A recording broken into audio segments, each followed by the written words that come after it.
Video kali ni saya nak kongsikan kelebihan dan kekurangan menternak ikan kaloi. Pertama sekali kita pergi kelebihan. Seperti mana anda boleh tengok depan ni, setup tempat ataupun penyediaan tempat sangat senang ataupun simple. Anda perlukan bekas air dan ikan. Anda dah boleh bela.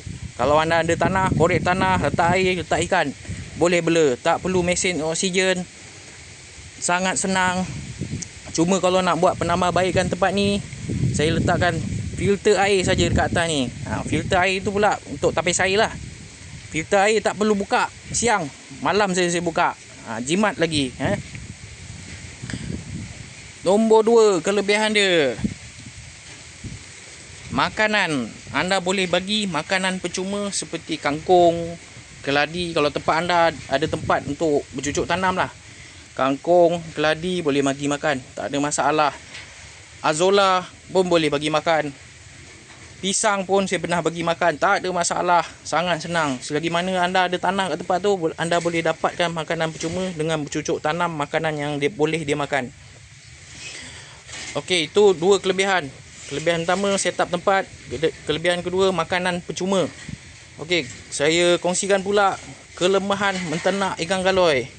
Pertama sekali, kelemahan dia adalah anda tak boleh restock satu tempat tu terlalu banyak, ataupun anda letak ikan satu tempat tu terlalu banyak. Masa kecil dia tak ada masalah tau, dia tak bergaduh. Tapi bila ikan tu makin membesar, dia rasa macam sesak tempat tu, dia akan mula bergaduh. Ikan akan mula bergaduh. Kalau sisik kurang macam berlubang kat badan dia tu, itu biasa dah. Itu makna dia rasa terlampau sesak, dia bergaduh. Mati pun ada. Jadi kena hati-hati. Macam saya tempat ni, satu bekas ni 30 ekor. Lebih 30 ekor saya kena cepat-cepat keluarkan. Makin besar lagi cepat kena keluarkan. Ini saya letak 30 ekor sebab apa? Saya nak kurangkan cepat keluar tu. Nombor 2, kekurangan menternak ikan kaloi adalah tempoh tuaian dia terlalu panjang.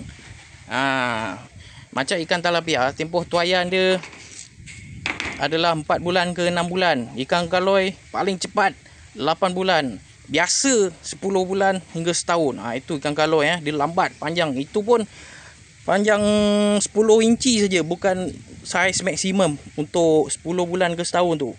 Ikan kaloi perlukan tempoh lagi panjang daripada tu kalau nak saiz maksimum. Moga ilmu ni bermanfaat.